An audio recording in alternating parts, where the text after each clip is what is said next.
جب دین کا فہم نہیں تھا تب لگ رہا تھا کہ سب کچھ ٹھیک ہے، میں اچھی پرورش کر رہی ہوں، کیونکہ ہم یہ سمجھتے ہیں کہ ہماری جو پرورش ہے، ہم نے بچوں کو کھانا ہے، کھلانا ہے، اچھا کپڑا پہنانا ہے، گھمانا ہے، پھرانا ہے، دیٹس اٹ. لیکن ہم یہ بھول جاتے ہیں کہ ہمارے پاس ہمارے بچے، ہماری اولاد اللہ تعالیٰ کی امانت ہیں اور ہم آخرت کے دن اکاؤنٹیبل ہوں گے. ہمارے درمیان اور غیر مسلموں کے درمیان یہ فرق ہے کہ ہم نے صرف پالنا نہیں ہے، ہم نے پرورش کرنی ہے، تربیت کرنی ہے. تو جب بیٹی 8 ایئرز والی تھوڑی سی بڑی ہوئی تو مجھے لگا کہ شاید وہ تھوڑی سی ضدی اور اس طرح سے ہو رہی ہے. تو پھر جب چھوٹی بیٹی ہوئی، ابھی وہ چھوٹی ہے، 3 ایئرز کی ہے، تو مجھے تھا کہ میں اب وہ غلطیاں نہ دہراؤں جو میں نے پہلی دفعہ دہرائیں. پھر اللہ کا شکر ہے جب دین کی طرف رجحان ہوا، اللہ تعالیٰ نے ہدایت دی، تو پھر سمجھ آئی کہ سب سے بڑی بات ہے کہ خود عمل کرنا ہے ماں نے، کیونکہ بیٹیوں کے لیے رول ماڈل جو ہے وہ ماں ہوتی ہے پہلے.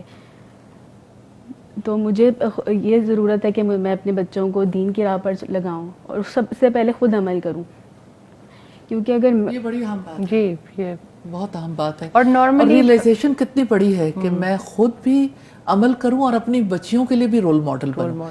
اور یہ مائیں ہمارے لیے، ہماری سوسائٹی کے لیے الحمدللہ رول ماڈل ہیں کہ انہوں نے اس چیز کو ریئلائز کیا کہ ہماری رسپانسبلٹی کیا ہے، اور پھر اس رسپانسبلٹی کو ادا کرنے کے لیے کس طرح سے انہوں نے علم حاصل کرنے کی کوشش کی ہے اور اپنے بچوں پر اپلائی کرنے کی. لیکن اس کے باوجود وہ یہی سوچ رہی ہیں کہ ہم نے ان کے لیے رول ماڈل بننا ہے. اور ابھی استاذہ میری ریسنٹلی ایک ملاقات ہوئی تو اس میں ایک والدہ نے اپنی بچی کو دین کی تعلیم کے لیے لگایا بھی، باقی بھی سب کچھ، تو ان کو بہت ساری کمپلینٹس تھیں اسٹل بچی کے ساتھ. تو میں ان سے یہی بات کر رہی تھی کہ دیکھیں جب آپ نے خود تو دین کی تعلیم حاصل نہیں کی اور خود کو نہیں بدلا، اور آپ اپنی بچی سے ایکسپیکٹ کرو کہ وہ جا رہا ہے اور وہ کوئی میریکل ہو جائے گا، واپس آئے گا اور پتہ نہیں کوئی گھر کا ماحول بدل جائے گا، بچے میں چینج آ جائے گا، اور آپ اپنی روٹین میں 1 انچ کی تبدیلی لانے کے لیے تیار نہیں ہے. اصل میں توقع یہی ہوتی ہے کہ جیسے کوئی کپڑا ڈائی ہوتا ہے نا، تو یعنی اس کے کلر کرنے کے لیے بس چند منٹ ہی درکار ہوتے ہیں نا. تو اسی طرح سے انسانوں کی زندگی میں بھی تبدیلی آ جائے.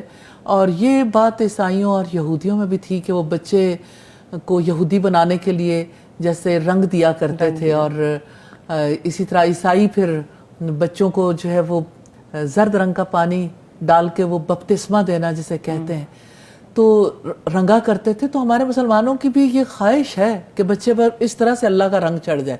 لیکن اللہ کا رنگ تو بندگی سے چڑھتا ہے، اور اس کے لیے یعنی لمبا ٹائم چاہیے. یعنی ایک سوچ میں تبدیلی آنے کے لیے، اور کردار میں تبدیلی آنے کے لیے، مزاج میں تبدیلی آنے کے لیے بہت سارا وقت چاہیے. اور ایک کمبائن ایفرٹ چاہیے.